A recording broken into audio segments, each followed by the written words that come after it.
আসসালামু আলাইকুম বন্ধুরা, আশা করি আপনারা সকলেই ভালো আছেন। তো বন্ধুরা, আজকে আমরা এই ভিডিওতে জানতে পারবো এক লোভীর কাহিনী সম্পর্কে।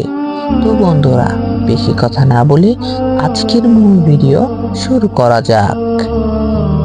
এক শহরে থাকতো এক ব্যবসায়ী, তার নাম ছিল করিম। বড় দোকান, প্রচুর টাকা, সম্মানিত পরিচয়, কিন্তু তার অত্যন্ত ছিল অস্থির। সে বলতো, আরো চাই, আরো চাই। করিম প্রথমে সৎ পথে ব্যবসা করত, কিন্তু একদিন ভাবলো অল্প মাপে বেশি লাভ করা যায় না। সে ওজনে কম নিতে শুরু করলো। সে বলল, সবাই তো করে। কিছুদিন পর সে পণ্য ভেজাল দিল, তার লাভ বেড়ে গেল। সে হাসলো, কিন্তু তার নামাজ কমে গেল।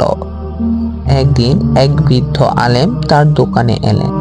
তিনি বললেন, বাবা, লোভের আগুনে বরকত পুড়ে যায়। করিম হাসলো, বরকত?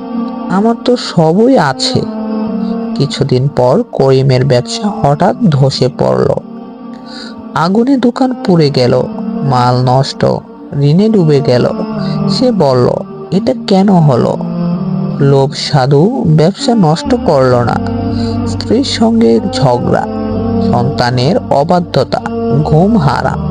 সে রাত জেগে বলতো, সব থাকার পরও আমি শান্তি পাই না কেন?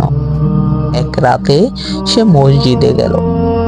ইমাম পড়ছিলেন, যে আল্লাহকে ভয় করে আল্লাহ তার জন্য পথ খুলে দেন। করিম কেঁদে ফেলল। সে বুঝলো সমস্যার অভাব নয়, লোভে। করিম তওবা করলো, হারাম ছাড়লো, মানুষের পাওনা ফিরিয়ে দিল, ওজন ঠিক করলো, লাভ কমালো, কিন্তু শান্তি ফিরল।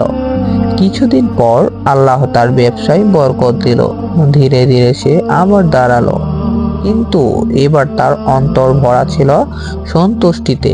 সে বলতো, অল্প হালাল, বেশি হারামের চেয়ে ভালো।